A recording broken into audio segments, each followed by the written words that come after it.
So we're joined back by my boy Nimbus. He looks so dumb, bro. Why does he look like that? Um. Anyways, yeah, I wanted to talk about this idea of emotional resilience. So I heard someone define emotional resilience as the amount of time it takes you to return back to your emotional baseline after experiencing a stimulus that pushes you off of it. That stimulus can be positive or negative, right? The high from a big achievement or the low from a failure. I'm going to focus more on the latter because I think that is, well, I know that's what I think that's what most people struggle with, more so than, bringing themselves down from positive. So there's two goals with emotional resilience, right? The first is what I just mentioned, which is reducing the amount of time it takes you to get back to your baseline, to get back on track. But the other goal is to increase the activation energy increase the activation energy required for you to be pushed off your baseline in the first place. So practically that means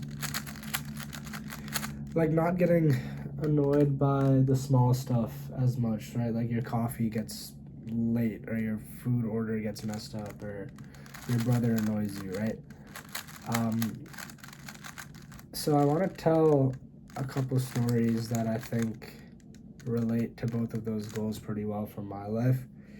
So for the first goal of reducing the time that you kind of sit in the negative emotion before getting back on track. So, story about that. So, today, my parents were out in Boston, and they said whenever you get back from school, make sure you take Nimbus out, right? This fucking fat idiot is just sleeping now. And make sure you take him out when you get back. So I got back home around 3, and by the time I ate and I freshened up and all, it was about 4 o'clock, and I ended up falling asleep, to be honest, like until 6 basically. And like, what do you know? As soon as I wake up, 10 seconds later, my parents walk in, so I didn't really have a chance to save myself there. But when my parents came back and my dad asked me like, "Yo, did you take Nimbus out?" I was like, "Oh shit!" Like, no, I fell asleep. And he gave me that little bit of a disappointed look, and which is fine. Like that's all right. But I just noticed that I was sitting in that I was making myself like mope and feel more negative than I needed to, right? And I noticed, I realized that's something that I tend to do a lot. So, what do I mean by that? It's like, right, obviously when you get yelled at for not doing something, you feel a little bad and you kind of feel a little, you quiet down a little bit. You're like a little down. You're like, shit, dude. Like, you're just, a little like a shit guy. Like, I forgot to do something or I did something wrong or whatever it is, right? So that's fine. But it was just the smallest thing that made me realize, like, okay, like, why am I actually not just picking myself back up? Which was that I was eating food, like, I was eating breadsticks, and my dad asked me for a little bite of one, and I, like, just finished the last one. And so he asked me, like, hey, can I have a little bite? And then he looked up and he saw that I finished, and he was like, oh, you finished them all? Like, oh, okay, cool, that's all right. No problem. And, like, the fact that he said it normally, and like it wasn't like, oh, you finished them all, like, oh great, another thing that you fucking messed up, right? He didn't do that. It was just like, oh cool, like no problem. And that just made me think like, bro, this guy is okay. Like the guy that yelled at me is okay. So why am I sitting and moping? Right? Nimbus. What's this guy doing? He starts digging at my bed randomly.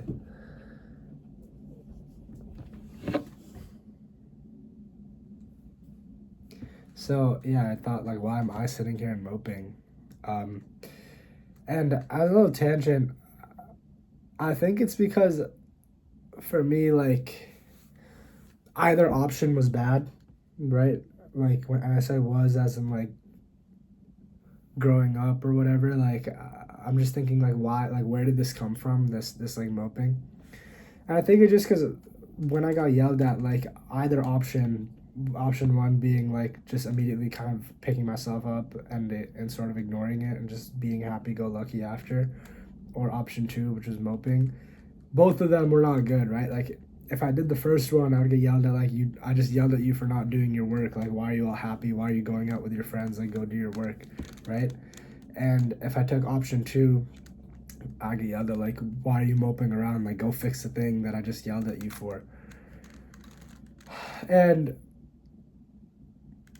you know, this is, when I say that, this is like my sort of perception of what it might have been. Like, this is not what my parents would say. Like, um, but yeah, so I think given that I didn't feel that either option was necessarily good, I kind of defaulted to what seemed the easiest and most appropriate, which was like moping. Because one, I think it seems like a more appropriate response, right? Like, you just got yelled at for not doing something. Like, you should feel a little bad about that. And the other thing is, I think it sort of gave me an excuse to not do work, right? Like sitting and moping, like, I don't feel like doing this work. So yeah, I don't know. That was just an interesting thing that I sort of realized. Um, and the other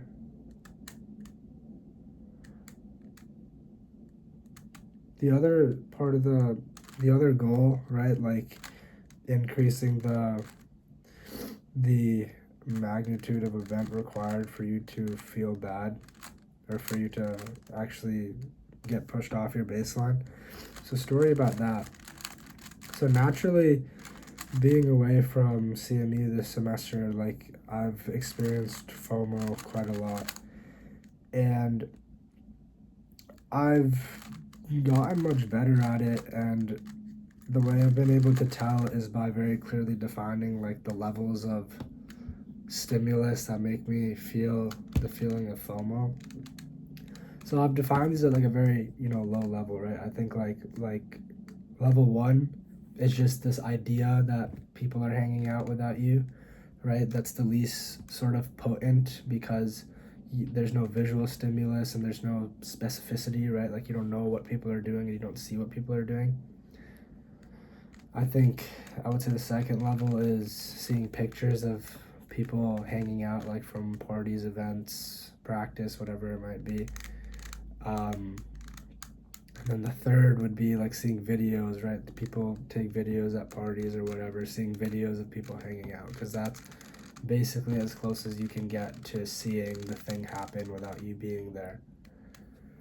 So I've recognized progress through which of those levels need to happen for me to feel that emotion, right? And I've gotten better because initially in this, like, spring, and towards the end of spring and the beginning of summer, when I kind of knew that I was probably not going to go back for at least a semester, just the idea that, like, people would be hanging out without me, that was kind of made me feel FOMO. And eventually, as I got better and I, like, did work on myself, on my self-esteem and all, I eventually sort of curbed that idea. So then now I can think of people having fun and all without me, and it doesn't really annoy me. And then, it took me a while to get over seeing photos and not being annoyed by that, and then it took me a little longer to get over seeing videos. And that doesn't mean, like, again, I talk about this a lot, but it's not like you take one step and then all of a sudden it's in a neat box and it never happens, right? Like, occasionally there's the lightning bolt thought, and it just makes me feel FOMO, but the point is, like, you get better at it overall. So yeah, those are two stories that I think exemplify both of the goals. And I want to be clear, like, the goal is not to eventually reach the point where you don't feel the negative emotion at all. Like, I know I said the goal is to reduce the amount of time that you are off track, so to say, before you get on, but the goal is not to reduce that to zero, right? Like I said in one of my other videos, like action is the end point, right? So the goal is to experience that emotion and reduce the amount of time that emotion constrains you from taking action to progress towards fixing whatever problem that you experience to make you feel that emotion in the first place. Or if you can't fix the problem, just the amount of time that that emotion stops you from just progressing in your life.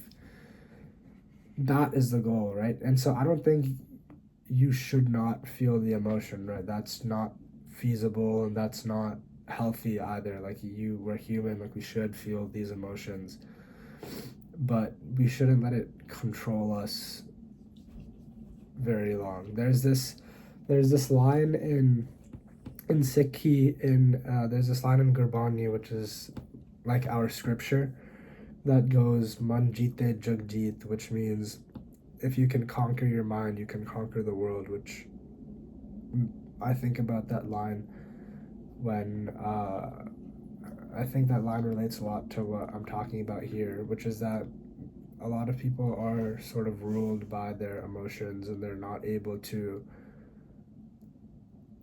overcome their emotions to take action, right? And I think if you work on that ability, I mean, you just become so much more